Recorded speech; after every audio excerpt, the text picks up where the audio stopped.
Hey, what's going on guys, and man, it has been a while since I talked about Star Wars Battlefront. So the new trailer has just been revealed at the weekend at the Star Wars celebration in Orlando, and there's been quite a few things confirmed since then that got me even more excited for this game, and I wanted to share with you my top 5 in this countdown. It's going to include customization, weapons, heroes, and more.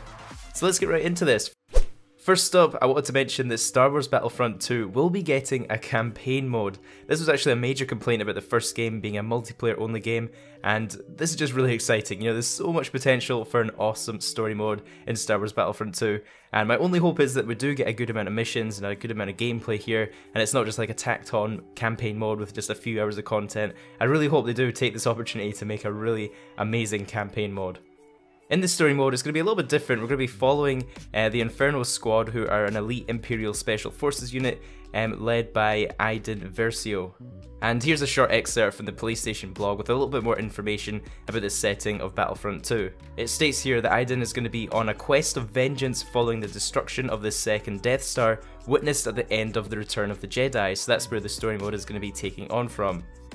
Next up, customization has also been confirmed. There's going to be soldier classes as well as ship classes this time around, which is great news. And the classes were confirmed on the kind of details about the deluxe edition of the game, which I'll show on screen. There's going to be 4 different trooper classes: Officer, Assault, Heavy, and Specialist. And this time everything is going to have progression. All of the classes, all of the heroes, all the starships will have progression and upgrades that will allow further and further customization to your playstyle. As confirmed on the official website, you'll be able to tailor unique abilities for each hero, trooper, and starfighter to gain the upper hand in battle with Star Wars Battlefront 2's diverse and powerful progression system. The path to victory is yours to decide, and this sounds pretty awesome. I also wanted to highlight a comment made by Dennis, who is the Associate Design Director at EA DICE, and he confirmed on Twitter that they're going to be making some improvements to the weapons this time. So someone asked him if there'll be a cooldown or a reloading system on weapons, and this is what he said: "Both, kind of. We're doing some improvements and we'll have more details on that later." Now, as you can see, this answer is pretty vague, but what it sounds like is there could be 2 different sets of weapons, ones that reload and other ones that use the cooldown. So it'll be interesting to see how they balance these weapons this time around. The next confirmed fact is on heroes, and I was really excited to share this point that was confirmed on the PlayStation blog. So this time around, there's going to be no more hero pickups. So last Battlefront game, it was basically a bit of a gamble if you were able to get a hero pickup. It was all about luck of being near it, and knowing the spawn of the tokens, I guess, as well helped. However, they're going to be doing things differently this time.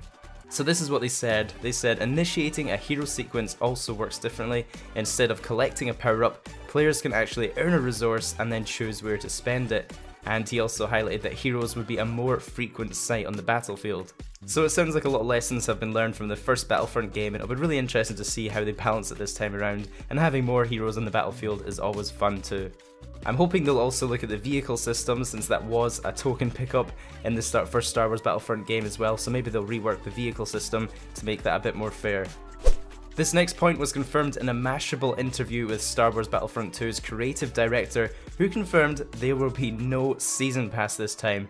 And I'm definitely a fan of getting rid of season passes. I think it's personally just a bit of a pain when you're trying to play with friends that might not have bought the season pass or don't have those maps or whatever, so it can kind of segregate the community when you're trying to play a multiplayer game. So this is great news that there won't be one.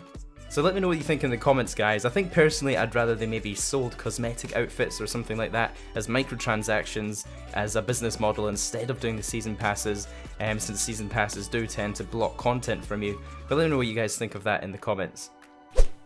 And the last confirmed fact I've got for you guys today is that there will be third-person mode in Star Wars Battlefront.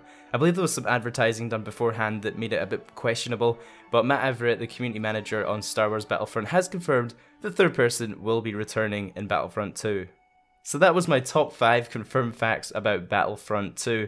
Leave a like if you did enjoy the video and consider subscribing for more videos like this. I did actually cover Star Wars Battlefront, the first game, a lot on my channel. I was lucky enough to be invited out to EA Play to record it early and share it with you guys. So if you're interested in seeing more about Star Wars Battlefront 2, be sure to support the video, and I'll keep you guys up to date with the news. Have a great day, guys, and I'll catch you in the next one.